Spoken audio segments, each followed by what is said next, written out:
Olá, eu sou o Marcos, do Rootbot. E eu sou a Fernanda. Nós somos uma empresa de soluções tecnológicas para música e o nosso primeiro produto é um produto de automação de equipamentos musicais. Bom, a WC foi muito importante para a gente. Bom, a ideia começou sendo um TCC, obviamente, né, do Wagner no caso.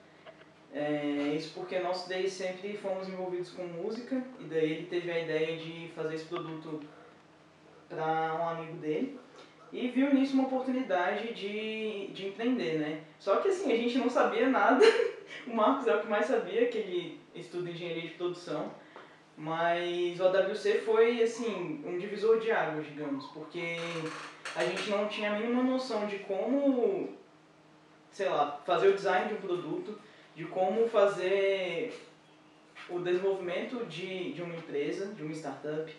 E o AWC foi quem ensinou tudo isso pra gente, começando com a parte de entrevistas, né, de conhecimento do mercado e do usuário, e daí adaptando isso para um produto que realmente tivesse esse fit entre o mercado e o que a gente estava pensando em desenvolver.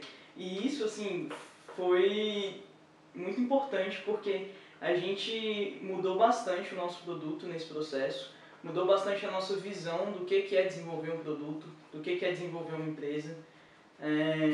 Quer falar? Não, eu acho que assim, realmente a WC teve muito impacto no nosso produto mesmo, assim, tipo, na nossa visão de necessidade do cliente. Acho que a metodologia da WC fez com que a gente entendesse o mercado e aprendesse realmente a adaptar o nosso produto às necessidades do mercado. E assim, olhando para trás, a gente definitivamente não teria chegado aqui sem o AWC. A gente começou com uma ideia completamente... a ideia básica do produto era a mesa, né? Mas a aplicação era completamente diferente do que a aplicação que a gente está focando hoje em dia. E a questão de maturidade também em relação à nossa postura perante tanto os clientes quanto o mercado em si. Porque a gente sempre fica muito nessa de engenheiro, assim, né? Vamos sentar aqui e desenvolver a parada que está na nossa cabeça e pronto. Mas o que a WC fez, e que eu acho que é o ponto mais importante, foi nos tirar desse mundo, nos tirar dessa nossa caverninha e falar, olha cara, vai pra rua, vai aprender o que as pessoas estão realmente precisando, qual é realmente os problemas que existem nesse mercado que vocês têm interesse, para aí sim chegar com uma solução que faça sentido, que resolva o problema de alguém. Eu acho assim, o principal é realmente investir muito nessa fase inicial de entender sobre o mercado.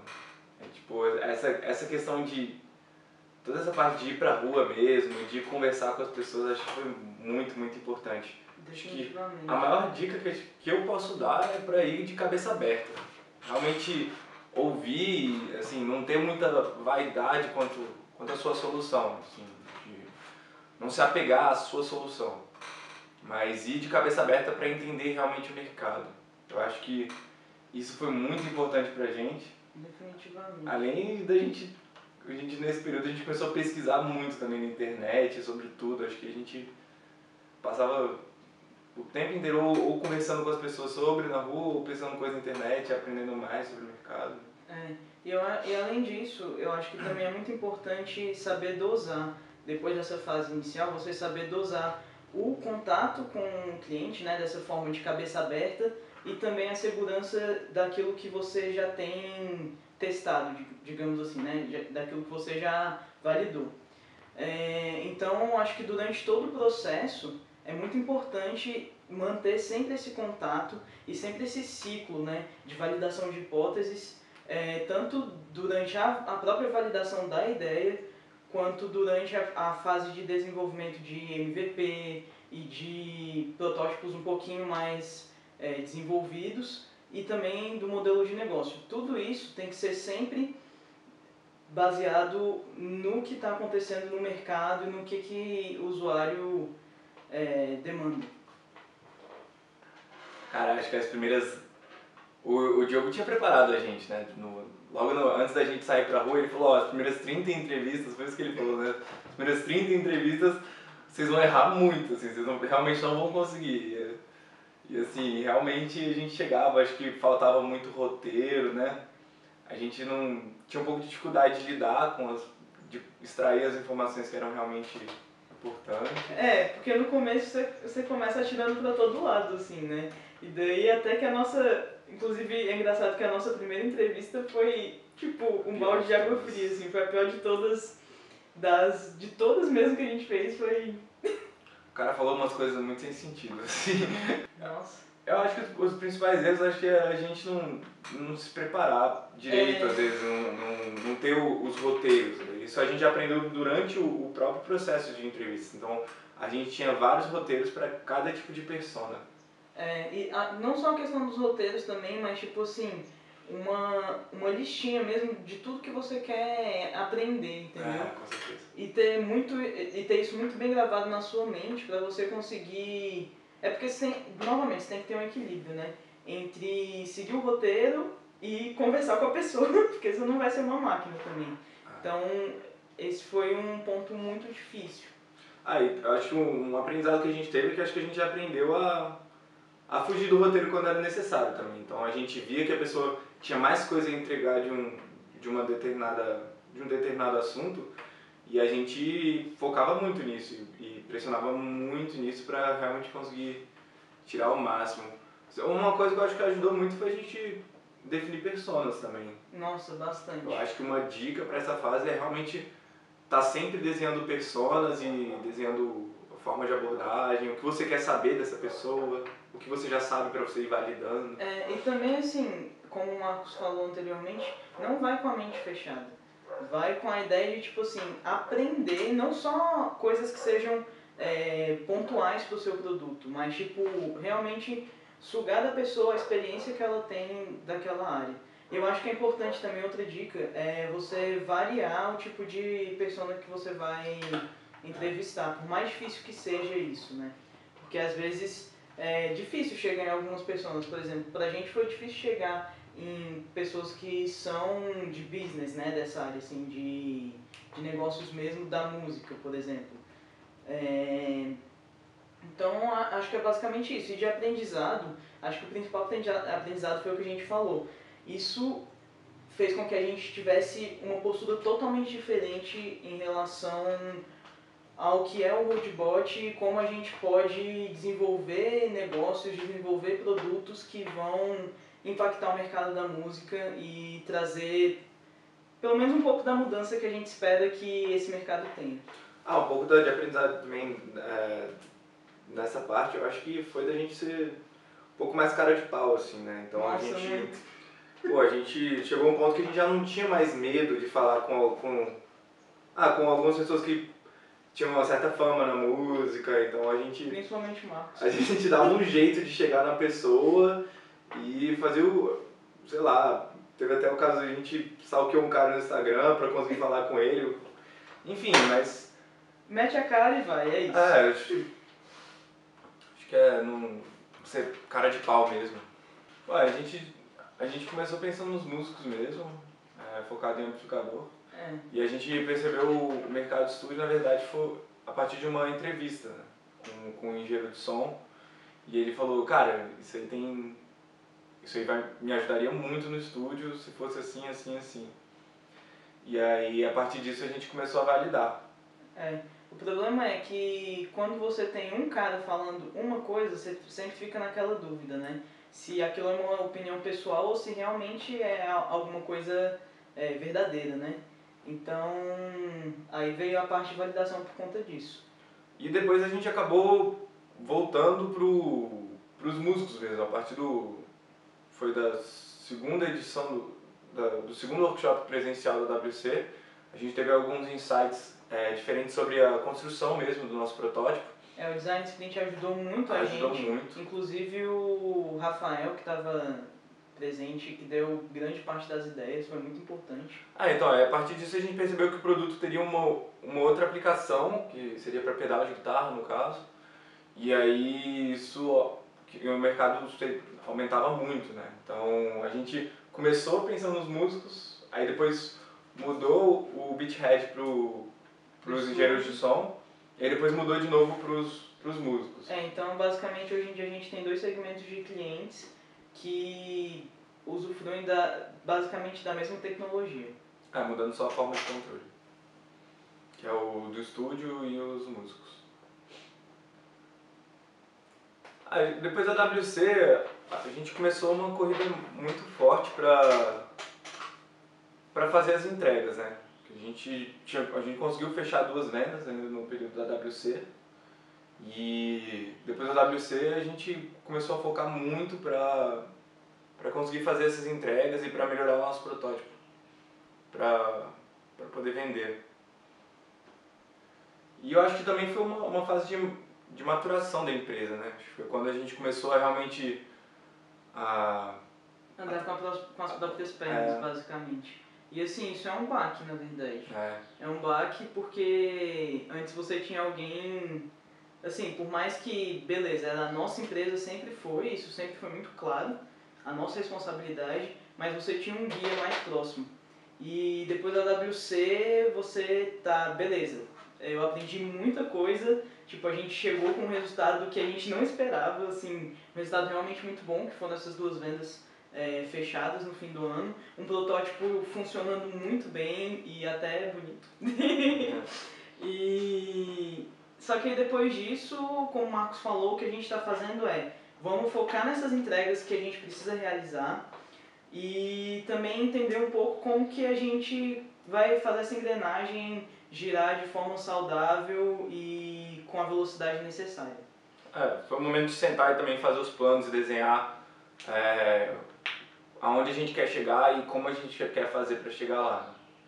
Mas assim, a gente ainda está passando por um período de adaptação e tentando também agora conversar um pouquinho mais com pessoas que têm um pouco de experiência nessa área, sempre para tentar aprender. E a gente ainda está rodando muitos testes, né? Tipo, basicamente testes quinzenais, assim, para tentar desenvolver o produto realmente com foco no usuário.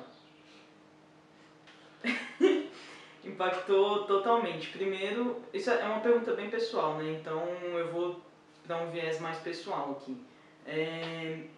Eu não pensava que eu ia me dar bem com empreendedorismo antigamente, tanto que eu nem participei de empresa júnior nem nada assim. Sempre tive um foco um pouco mais acadêmico, apesar de sempre gostar muito dessa cultura maker e etc. Só que eu não tinha contato com essa parte de empreendedorismo na faculdade e isso é uma pena. Eu olho para trás assim e eu penso que deveria ter muito mais disso nas universidades, porque tem pessoas extremamente capacitadas ali dentro, você tem uma estrutura muito boa, assim, não uma estrutura física excelente, né, mas digamos uma estrutura de muitas pessoas, um ambiente muito bom nesse sentido. Só que pouco disso é externalizado. Então, eu acho que pra mim essa foi a maior influência da WC, foi perceber que as experiências que eu tinha, o conhecimento que eu tinha, que eu ainda tenho que aprender muito, mas aquele pouco conhecimento já era o suficiente para conseguir fazer alguma coisa que impactasse fora. Então, para mim foi um grande aprendizado e acho que isso realmente está mudando muito a minha perspectiva profissional.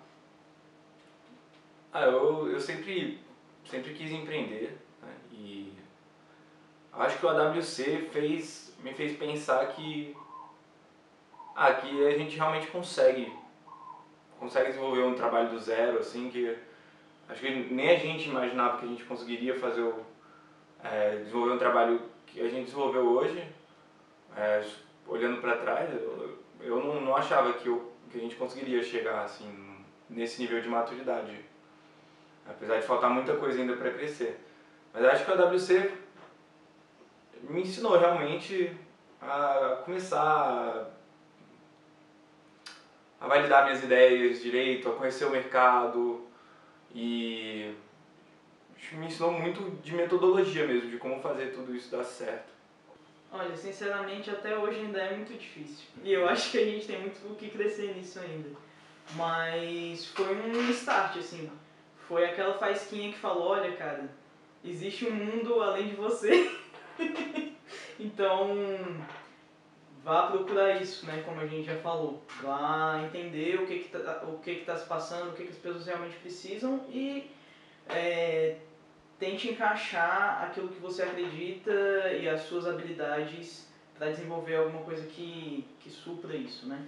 Então, basicamente isso. Acho que foi um baque, sério, pra gente foi um baque empreender como empreendedorismo científico, porque logo no início, todas as premissas que a gente tinha sobre o nosso produto, sobre o nosso usuário, sobre o impacto do nosso produto no mercado estavam erradas.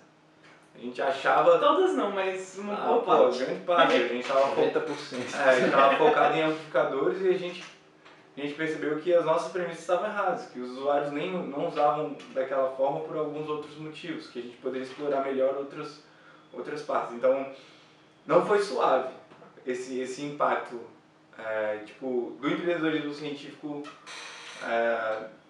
na gente, assim, logo no início. Inclusive porque, assim, a gente já tem um histórico grande com a música. E daí é complicado você largar dessas crenças, sendo que são umas crenças nutridas há muito tempo, né? E é difícil, assim, foi realmente um baque muito grande, mas foi essencial. E a gente passou por um período muito difícil de, tipo assim, quase desistir, assim, sabe? Um período realmente muito complicado, porque foi esse baque forte. Mas a gente conseguiu se reerguer com muita ajuda também do pessoal e é isso. Eu acho também que os avanços do nosso produto mostram isso. Mostram o impacto do empreendedorismo científico. Nosso produto hoje é completamente diferente do que a gente imaginava que ele seria. E, assim, foi uma tecla que os coordenadores sempre bateram e acho que em algum momento a gente realmente parou e percebeu que a gente deveria entender, esquecer um pouco da nossa solução, entender o mercado e depois dar um jeito de resolver os problemas que estavam lá. E como eu falei durante os testes, é muito importante isso também. Porque muitas vezes tem esse sentimento de tipo, foi uma coisa que eu criei, eu não quero que ninguém fale mal. Você toma isso muitas vezes pro pessoal, mas esse é o pior erro que pode acontecer. Porque você tem que entender que os feedbacks são extremamente necessários para que você construa alguma coisa boa. Então é algo que a gente ainda passa e que eu acho que a gente tem que passar para sempre. Assim. É legal você gostar dessa solução, mas você não pode ser muito passional com ela. Assim. Você precisa ser... O empreendedorismo científico te faz realmente seguir o que o seu mercado fala, o que você consegue tirar dessas entrevistas realmente de dado, concreto, para tomar suas decisões. O que eu acho mais legal da Flipped Classroom é que você aprende com os erros dos outros também, né? Então, é legal, você, por mais que às vezes, não sei, a gente via, por mais que às vezes a gente não estivesse passando por um determinado problema que outra empresa estava passando no Flipped Classroom, a gente via as dicas que os coordenadores davam e logo em seguida o que eles faziam para resolver esses problemas e acabava que a gente precisava da mesma coisa lá na frente e já sabia como fazer. Então, acho que a Flipped Classroom te faz aprender com mais erros sem que você erre tanto, né? Porque tem os seus erros e os erros de todos os outros times que estão ali participando. Então isso eu acho muito importante, além do que nos fazia cumprir com algumas metas, né? Porque como as reuniões eram quinzenais, a gente precisava ter algumas entregas para o encontro da outra quinzena, nos fazia ter um pouco mais de comprometimento. Isso é muito importante, dar ritmo. Que é uma coisa que é muito importante para... Eu não sei se para empresas grandes, provavelmente sim, mas para startup é muito importante. Porque você tem que ter um ciclo, né? E se você não consegue ter esse ciclo, o que acontece é que toda entrega vai ser acumulada em uma entrega gigante. E daí essa entrega gigante causa dor. Então ninguém quer, entendeu? Você fica... angustiado, causa uma ansiedade gigantesca, é uma dor muito grande para uma entrega grande, né?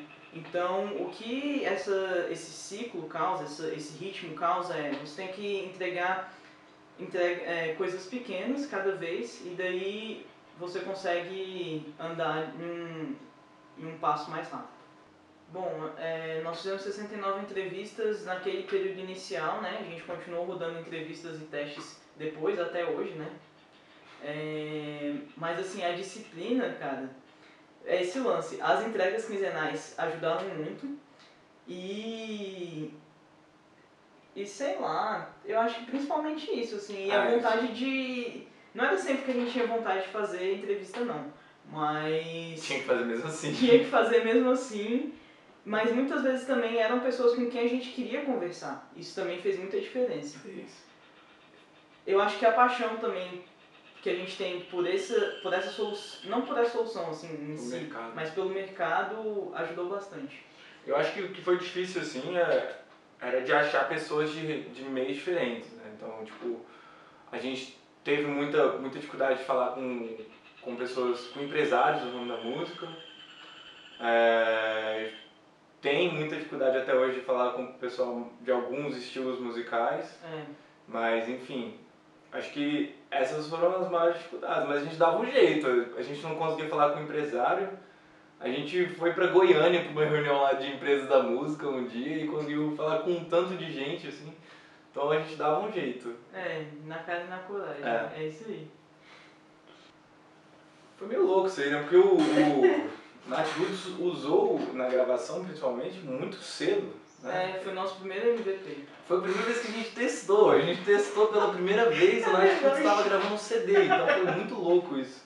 Foi tipo assim, divisão de tarefas sinistra, assim, Marcos, você cuida de tudo de negócios, tudo da WC tu cuida, Vavá virou um nerdzão da eletrônica lá, e eu virei uma nerdzão da programação, na cara da coragem, assim, e foi. Fernanda resolveu o problema de computação no dia, assim, tipo, tava rodando lá, já tava rodando a gravação do baixo, a gente tava, a qualquer momento poderia acontecer a gravação de guitarra e a Fernanda tava lá programando. Então foi muito louco. E foi massa. O Family Mob foi a mesma coisa, assim, também. A gente foi pra Expo Music em outubro, porque a galera da WC nos ajudou financeiramente com isso aí. E daí a gente acabou e deu uma escapada pros estúdios também, né? Só que a gente nem queria ir nesse estúdio, assim. Na verdade a gente tava tentando ir nesse estúdio desde janeiro, mas no dia, assim, tava mó rolo, quase que a gente não foi. É porque a gente tava com medo de perder algumas coisas da Expo Music, mas aí a gente chegou na Expo Music e percebeu que realmente o estúdio talvez fosse mais jogo, e a gente correu pro Family Mob. Aí a gente chegou lá, tipo assim, pra uma entrevista normal, sabe? Pra também conhecer enfim. E daí acabou que, cara, o bicho comprou a ideia, a gente não tava com um protótipo. A gente tava com uma pecinha impressa 3D, assim, que era tipo... Não funcional, era só o tamanho da parada. Só pra mostrar, assim. Daí o bicho, não, beleza. Quanto que é? Ele falou pra gente levar também pra testar e foi bem legal, que a gente... Esse nosso protótipo novo, depois do Design Sprint com a WC, que a gente levou lá pra testar e também ficou pronto no dia. Então foi bem louco, assim, cara, tipo, de ver eles testando. Foi o último workshop, foi uma loucura. O Vavá que foi o doido da vez. Que no dia teve que arrumar um tantão de problema do protótipo. Foi ruim, velho. Não, a gente... aquela época foi a pior. Esse dia todo mundo ficou sem comer até as 6 da tarde. A gente não teve tempo de comer. Mas assim, é legal, assim, você vê depois desse ano de desenvolvimento, depois dessas dificuldades todas que a gente passa para conseguir entregar, você vê esse tipo de cliente usando o seu equipamento. Pô, Natiruts, eu sempre fui fã, a Fernanda também. Tipo, no Family Mob é muito louco você olhar o Instagram dele e ver as pessoas que passam lá e tipo, o tamanho das gravações que eles fazem, qualidade do trabalho. E pensar que a gente pode estar contribuindo com aquilo de algum jeito Olha, com certeza, principalmente no do Family Mob. Porque o do Natiruts foi muito no começo, assim, né? O do Family Mob, como a gente já estava mais maduro nessa questão de como conduzir uma entrevista, e também a gente já estava rodando nessa época os testes de modelos de negócio e de precificação, toda essa nossa carga, assim, de tipo, roteiro, esse equilíbrio entre roteiro e o que você quer descobrir, enfim, toda essa questão ajudou a lidar no contato inicial e também a rodar os testes. E além disso, tipo, a gente sempre tenta manter o hábito de pegar dicas com pessoas que entendem mais de alguma área determinada. Então, para rodar teste, a gente pegou dicas com uma designer, que ajudou a gente a entender como rodar também um pouquinho melhor. Então foi E- basicamente isso. Não, eu acho também que, principalmente no Family Mall, porque a gente chegou um pouquinho mais maduro, a gente entendia mais o processo de gravação e como a gente poderia contribuir. Então, a gente chegava já com uma conversa um pouco diferente. E acho que era mais fácil da gente mostrar para o nosso cliente que realmente ele poderia usar nosso produto para várias coisas no estúdio dele. É que a gente não chegava mais com aquela postura de tipo, somos universitários, Querendo estamos nos aqui entender. querendo entender. Ah. A gente chegava tipo, olha, a gente ainda quer entender, a gente quer mostrar o produto para você, testar, receber feedback, etc. Mas a gente é uma empresa séria da área da música e a gente já tem um conhecimento um pouco mais maduro do processo todo. Esse era o TCC do Vavá, eu estava fazendo meu TCC, que era outra coisa totalmente diferente. Não foi fácil. Eu tenho olheiras até hoje. Acho que... Pro Vavá ainda foi um pouco mais tranquilo, né? Eu não foi foi tranquilo não, velho. Pô, do Wagner foi mais tranquilo porque era o produto que a gente tava usando, né? Mesmo assim, ele... É puxado, porque a proposta do TCC é diferente da proposta de um negócio. Com certeza. Por mais seja o mesmo assunto ali, É.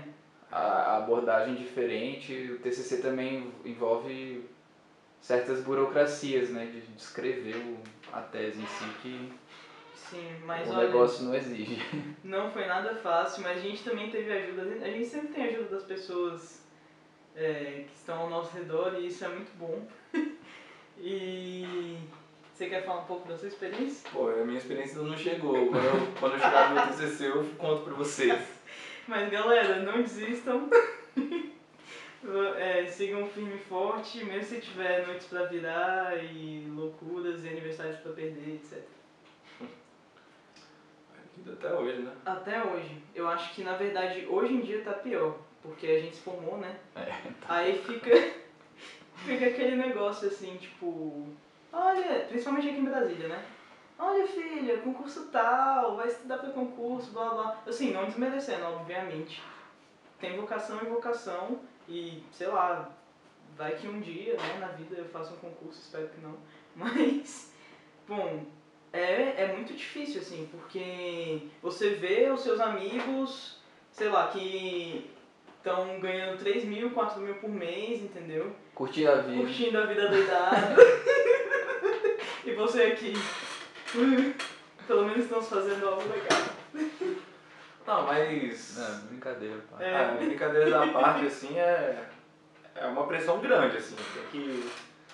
Acho que a gente tem que aprender a lidar, a gente ainda não aprendeu 100%, né? De vez em quando a gente ainda acaba se abalando, mas o que ajuda a gente realmente a passar por isso é que a gente acredita no nosso trabalho, né? Tipo, o AWC deu muita segurança pra gente de que a gente estava fazendo alguma coisa relevante. Isso é verdade. E de que a gente deveria testar. E eu acho que isso, a gente conseguiu se apoiar muito bem nisso pra passar pelo que a gente já passou e continua se apoiando, né? E os sinais também do mercado, assim, porque, cara, a gente passou por um ano de validação de construção e conseguimos sair com venda, tipo, isso é um indicativo muito bom, entendeu? E essa confiança que a gente tem de, cara, isso daqui não é uma coisa simplesmente da minha cabeça, entendeu? Faz com que a gente consiga lidar melhor com essas pressões externas, e que tem que ser tratadas com cuidado, com muito amor e respeito, obviamente, mas assim, acho que, cara, elas sempre vão existir, assim. Eu lembro do Diogo falando no último workshop, que é quando a mãe dele foi visitar o novo escritório deles lá, tipo, mesmo assim ela não tava satisfeita. Então, assim, cara, você até o Diogo. Mas... eu acho que é muito do time também, da gente se apoiar. Tem dia que eu chego mais abalado com isso, os meninos estão um pouco melhores, aí tem dia que chega a Fernando, tem dia que chega o Wagner. Tem dia que são os três. Tem dia que são os três aí. Aí chega a Mora, aí é bravo. Mas enfim, eu acho que acreditar no trabalho mesmo e segue a vida. Paciência, tentar errar o quanto antes e crescer tentar crescer o quanto antes, ter também um ritmo acelerado, pra que, cara, se isso aqui for dar errado, que dê errado logo, bora fazer outro produto, bora fazer outra coisa, sacou? É isso. Beleza, última pergunta. Empreender no AWC ou trainee estágio? O que você recomenda? Entender nada a você. Ponto. No AWC, tá louco. Aqui a gente aprende com tudo, assim, a gente tinha que cruzar e correr pra cabecear, assim, Total. cada dia era um problema diferente e, assim, eu acho que isso nenhum trainee, nenhum estágio vai dar pra gente, assim, pode até ter uma certa capacitação um pouco mais específica. Eu acho que é aquilo, né? É muito de perfil também, cara. De perfil. Se você é um cara que acha que vai se dar melhor num trainee, assim, você é mais conservador, digamos, nessa área, assim, manda bala, velho. Agora o negócio aqui você aprende muito e você tem que totalmente sair da sua zona de conforto, principalmente, pelo menos pra mim, assim, nessa parte de contato com o usuário, entrevista e... Véi, você tem que aprender na marra muitas coisas, muitas coisas que você não viu na faculdade, você não está preparado para isso e você tem que mostrar resultado, entendeu? Então, tudo isso é um desafio muito grande, mas é um aprendizado excelente e uma experiência sem igual, assim. Na verdade também é que hoje em dia eu me sinto muito mais preparado. Se acontecer de eu acabar indo para um trainee ou para um estágio, eu sei que eu vou chegar lá muito mais forte. Exatamente. A questão é que você está se preparando também, né? É uma preparação absurda. Do nível pessoal, assim mesmo, sabe? E profissional também, que a gente tem que aprender muita coisa técnica para conseguir desenvolver. E acaba que você tem um perfil mais completo, porque você não desenvolve apenas a parte técnica, né? Você desenvolve a parte relacional, você desenvolve a parte de administrativa, você desenvolve a parte de, sei lá, rodar testes, né? Essa parte um pouco mais assim de UX, etc. Então é uma formação completa porque você tem que fazer a parada rodar e ponto.